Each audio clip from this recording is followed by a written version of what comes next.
Okay या so hello everyone and welcome back to Yasmin Syed official.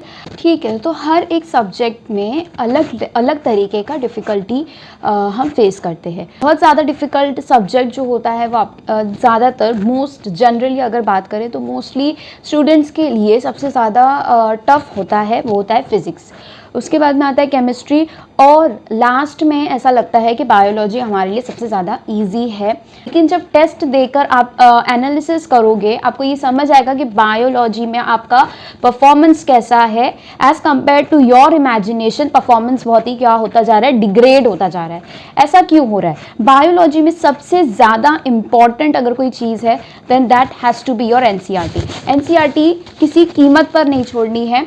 NCERT से direct questions आने शुरू हो चुके हैं लास्ट 4-5 ईयर से देख सकते हैं आप लोग कंटिन्यूसली बायोलॉजी एनसीईआरटी के अंदर से डायरेक्ट स्टेटमेंट के क्वेश्चंस आने भी शुरू हो गए हैं। तो एनसीईआरटी आपको कवर करनी है। अभी एनसीईआरटी को पढ़ना कैसे है, क्या करना है, तो हर एक सब्जेक्ट के लिए सबसे पहला अगर कोई इम्पॉर्टेंट स्टेप है तो वो है लेक्चर अटेंड करना। लेक्चर में कैसे अटेंड करना है तो बहुत सिंपल है। आपके पास में आपकी एक नोटबुक होनी चाहिए जिसके अंदर कोई किसी भी तरीके का रफ वर्क नहीं होना चाहिए। उसमें सिर्फ और सिर्फ आपकी नोट्स बनेगी, वो चीज़ पहली होनी चाहिए। तो यहाँ पे मेरे पास में नोटबुक्स है, ठीक है, which I made myself for during my studies. ठीक है, ये बायोलॉजी में ऐसे लिख देती थी बायोलॉजी। अब ये बायोलॉजी का लास्ट बुक बनी थी जिसके अंदर थोड़े थोड़े चैप्टर्स दोनों जूलॉजी और बॉटनी के बच गए थे, तो वो मैंने बायोलॉजी करके एक ठीक है कॉमन बुक बना ली। यहाँ पे मैंने बनाया है जूलॉजी की बुक। कुछ भी ऐसे प्रिंसिपल्स फॉलो करना ज़रूरी नहीं है, कोई रूल्स एंड रेगुलेशंस नहीं है कि आप मार्कर से ही चैप्टर का नाम लिखोगे या फिर मार्कर से ही बुक के ऊपर लिखोगे। You just have to accomplish your task. आपका टास्क पूरा होना ज़रूरी है। ये आपकी बॉटनी की बुक है, ठीक है, ये मेरी बॉटनी की बुक है। इसके अंदर सारे फोटोसिंथेसिस वाले, रेस्पिरेशन वाले चैप्टर्स को मैं लेक्चर देख के नोट्स बनाती थी। अब नोट्स कैसी नोट्स? एज आई सेड, यहाँ पे कोई प्रिंसिपल रहना ज़रूरी नहीं है, कोई रूल्स रहना सर, कहीं पे भी आप कुछ भी लिख सकते हो। ये आपकी नोट्स है, you will have to study from it later on. So it's not about showing off your notes, ठीक है। आपको समझ आनी चाहिए छोटी से छोटी चीज़ जो नहीं है। आप कुछ नई चीज़ डिस्कवर कर रहे हो लेक्चर में बैठे बैठे, जो कि बहुत कॉमन है, सबको पता है। सेल दो तरीके का होता है, एक प्रोकैरियोटिक एक यूकैरियोटिक, लेकिन आपको वो नहीं पता थी। मिस ने बोला कि ये बहुत ही कॉमन सी चीज़ है, सबको ही पता होगी, तो ये ऐसा नहीं है कि इसको आप नोट डाउन नहीं करोगे, इसे भी नोट डाउन करो, because this is the thing that you discovered now. अभी तक आपको पता नहीं था, लेक्चर में आपको पता चला, आपने उसको लिखा। अगर आप नहीं लिखते तो आगे जाके जब बुक खोलते तो वो रिवीजन ही नहीं होता, ठीक है, तो बेस आपका स्ट्रेंथन नहीं हो पाता। अगर आप ये बेसिक चीज़ों को भी नोट डाउन करने लग जाओगे तो जब जब आप नोटबुक खोलोगे उतनी बार आपका रिवीजन होगा, उतनी बार आपका वो ठीक है कंसेप्ट जो है स्ट्रांग होता जाएगा। फिर आपकी फाइनल एक नोटबुक बनती है जिसके अंदर ठीक है छोटे शॉर्ट नोट्स बनते हैं। शॉर्ट नोट्स कैसे होने चाहिए? तो एकदम सिंपल पॉइंट्स में बनने चाहिए, लाइक दिस। ये पॉइंट वाइज नोट्स बनने चाहिए कि कोई आपको स्टेटमेंट ऐसा डिफिकल्ट लगा, जो आपने पूरा चैप्टर पढ़ लिया, उसका पूरा टेस्ट दे दिया और कहीं पर आप लैग कर गए, आपको टेस्ट में ये समझ आया, तो वो कौन सा स्टेटमेंट था, वो कौन सा कंसेप्ट था, और वो कंसेप्ट को वापस रिवाइज करने में आप कहाँ लैग कर गए, वो चीज़ आपको ऐसे पॉइंट्स वाइज बना के लिखनी है कि ये एक इंपॉर्टेंट पॉइंट है। एंड बिलीव व्हेन आई से दिस कि यही पॉइंट्स जो आपके 10 बार रिवाइज करने के बाद जो आप भूल रहे हो उसी में से आएगा क्वेश्चन, ठीक है, और उसी में आप लैग कर जाओगे। तो इसीलिए एक नोट्स बनने के बाद में सिर्फ उसी नोट्स पे नहीं रुके रहना है, क्योंकि जो पहली बार की जो नोट्स बनती है उसके अंदर बहुत सारी बेसिक चीजें भी लिखी होती है जो 2-3 बार रिवाइज करने पे तो आपको समझ में आ जाती है ये चैप्टर में ये चीजें थी।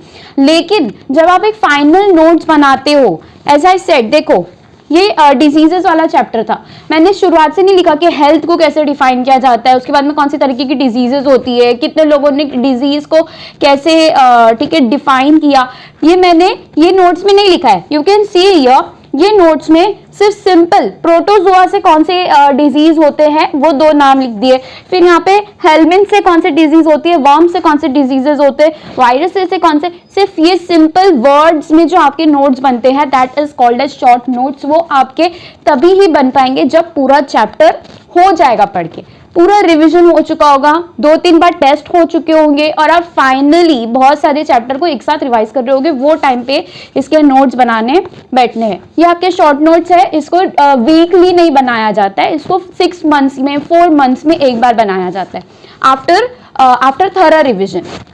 नेक्स्ट है बायोलॉजी के लिए बहुत इंपॉर्टेंट चीज पीवाईक्यूज। पीवाईक्यूज कहाँ तक के, कौन से साल तक करने, तो 2015 तक के तो पूरे ऑलमोस्ट करने ही है, बहुत necessary, it is a must, करने ही है, ठीक है। लेकिन उसके पहले के आप देखोगे तो तभी टेक्स्ट बुक्स जो थी डिफरेंट थी, देखोगे तो बहुत सारे आउट ऑफ सिलेबस क्वेश्चंस आपको दिखाई देंगे जो अभी आपके टेक्स्ट बुक में नहीं है। अभी 2024 के लिए 2023 की बुक भी आप रेफर नहीं कर सकते क्योंकि चैप्टर्स रिमूव हुए हैं, चैप्टर्स डिडक्ट हुए हैं, सिलेबस कम हुआ है, ठीक है। आपके प्लांट फिजियोलॉजी का एक चैप्टर था ट्रांसपोर्ट वाला, बहुत लेंथी चैप्टर था, उसके अंदर बहुत सारे शॉर्ट कंसेप्ट्स थे, वो चैप्टर अभी निकाल दिया गया है। तो you have to get updated with these things, ठीक है। पता चला आप वो पूरा पढ़ रहे हो, वो चैप्टर आपको बहुत अच्छे से आ गया और फिर बाद में समझ आ रहा है कि ये चैप्टर तो था ही नहीं। तो अगर वैसे अगर नोट टेक्स्ट बुक्स अगर आप नहीं इशू कर सकते हो तो एक बहुत इंपॉर्टेंट ऐप का मैं लिंक आपको डिस्क्रिप्शन में दे दूंगी, I also refer that app, ठीक है। वो एनसीईआरटी बुक्स का एप्लीकेशन है, वो एप्लीकेशन में आपको सारे टेक्स्ट बुक्स के पीडीएफ मिल जाएंगे, ऑनलाइन ऐप है वो, इंटरनेट की जरूरत पड़ेगी वो यूज करने में, ऑफलाइन ऐप नहीं है। एक बार अगर आप पीडीएफ डाउनलोड कर लोगे तो then you can refer it offline also.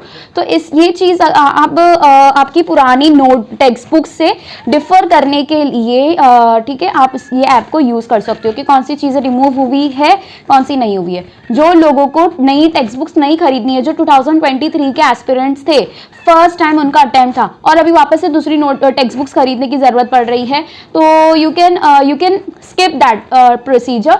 आप एप्लीकेशन डाउनलोड करो, जो जो नहीं है उसके ऊपर पेंसिल से क्रॉस मार्क कर दो, ठीक है। नई टेक्स्ट बुक मत खरीदो, ठीक है, सिंपल है। पीवाईक्यूज का पॉइंट हो गया।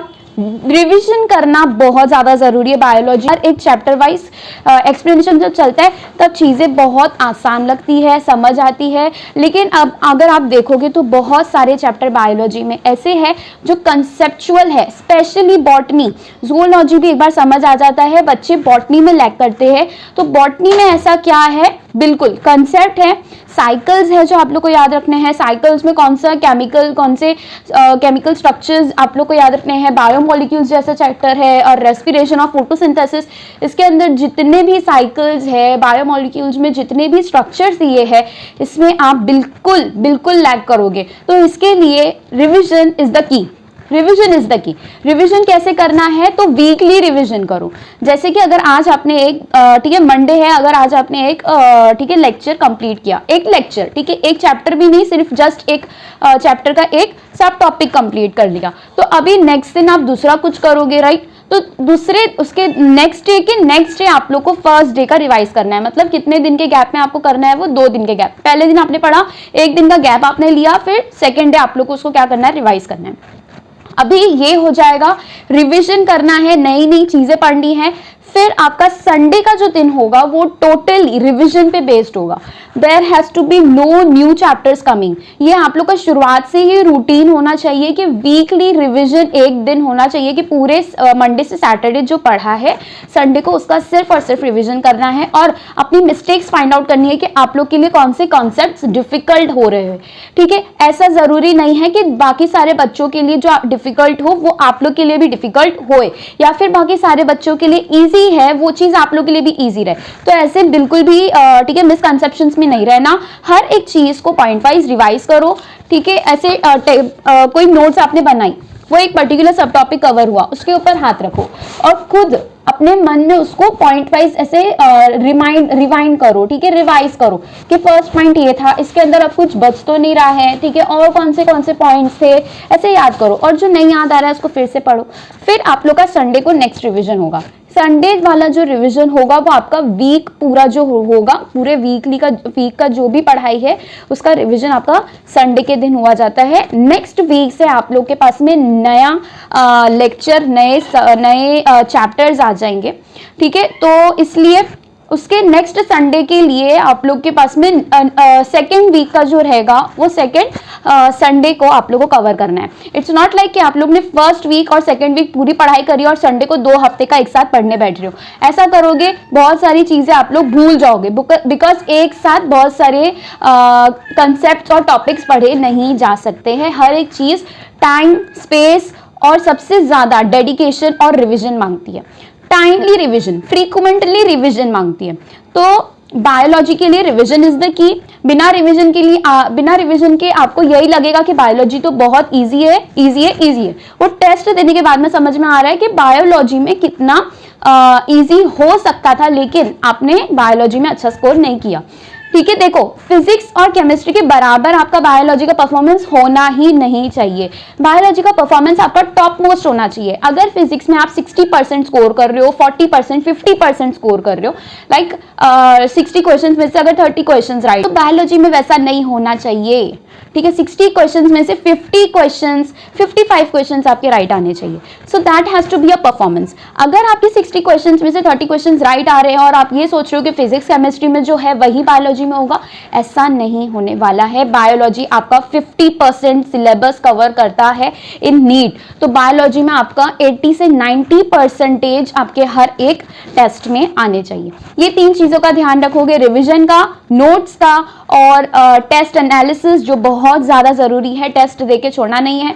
और टेस्ट के लिए I am uploading worksheets and practice sheets that are made by my own self, ठीक है। मैं उस खुद से टेक्स्ट बुक में चैप्टर वाइज मार्क करके हर एक स्टेटमेंट जो इंपॉर्टेंट लग रहा है, मैं वो चैप्टर वाइज वर्कशीट्स बनाना शुरू कर रही हूँ, practice sheets, and I will be uploading it with along with the videos, ठीक है। जैसे कि अगर अभी मेरा नेक्स्ट लेक्चर होगा सेल यूनिट ऑफ लाइफ का, ठीक है, पार्ट 2 होगा वो, तो उस पर्टिकुलर टॉपिक में जो हुआ है उस बेसिस पे जो भी पीडीएफ रहेगा that I be giving you in the description, ठीक है। उसकी लिंक मिल जाएगी, टेलीग्राम ग्रुप मिल जाएगा, उसको ज्वाइन करो। वहां पे सारे पीडीएफ्स की आपके पास में लाइन रहेगी, हर एक पीडीएफ आपको सॉल्व करना है। पीडीएफ में प्रैक्टिस शीट्स अवेलेबल रहेगी, will be doing it topic wise, सब topic wise, will be doing it chapter wise, weekly test रख देंगे और एक फाइनल आपका प्रीवियस ईयर्स क्वेश्चंस का भी, ठीक है, टेस्ट रहेगा। तो ये सारे पीडीएफ्स आपको मेरे टेलीग्राम चैनल पे मिल जाएंगे। Thank you.